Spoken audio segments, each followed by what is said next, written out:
সামির, এখানে বসে রইছো? হ ভাই। এটা কি হইছে? ভাই আমার না কিচ্ছু ভাল লাগে না ভাই, খাইতে ভাল লাগে না, ঘুমাইতে ভাল লাগে না, মানে সবসময় আমার খালি ডিপ্রেশন ফিল হয়। আমার না কিচ্ছু ভাল লাগতেছে না ইদানিং। ভাই শোন, তোর একটা কথা শোন।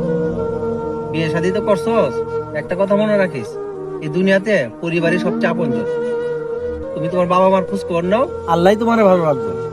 বড় ভাই হিসাবে এর চেয়ে বেশি কিছু তো বলার নাই। আমি যাই, তুমি থাকো। ঠিক আছে ভাই, আসসালামু আলাইকুম। গাইতাম মেলা আজকে বন্ধুর গেলা খবরটা কি? আইসা সেই গেলা গেলার মাথা গেলাইছে না। আসসালামু আলাইকুম ভাই। ওয়ালাইকুম আসসালাম। সামির ভালো আছস? সামির ভাই, তোমার মনটা খারাপ করে? ভাই মনটা ভালো না ভাই, কোম্পানিতে চাকরি করি, টাকা পয়সা ভালোই রুজি রোজগার করি, কিন্তু ভাই সংসারে ভাই কোনো শান্তি পাই না ভাই। ভাই আমার মনের মধ্যে কোনো শান্তি নাই ভাই। তোর বিষয়ে কুছ খবর লইছি আসলাম ভাই কাছ থেকে, বুঝছস? শুনছি বেশাদি করার পরে বউ নিয়ে শহর আইসে পড়ছস, বাপ মার কুছ খবর নেস না। সামির শুন, এই যে আমারে দেখ, আমি অল্প স্বল্প রুজি করি, বাপ মা ভাই বোন একসাথে নিয়ে আলহামদুলিল্লাহ সুখে আছি। এই পৃথিবীর মধ্যে যদি সুখে থাকতে চাস, বাপ মা দনে তুই সবচেয়ে সুখে থাকবি পৃথিবীর মধ্যে।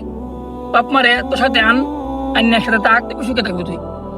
ভাই আপনি আমার চোখ খুলে দিছুন, বাপ মার খোঁজ খবর আমি নেই না, আজকে আমি বাপ মারে নিয়ে আসবো আজকে ভাই। ভাই যেতে ভালো হইছে, হ্যাঁ?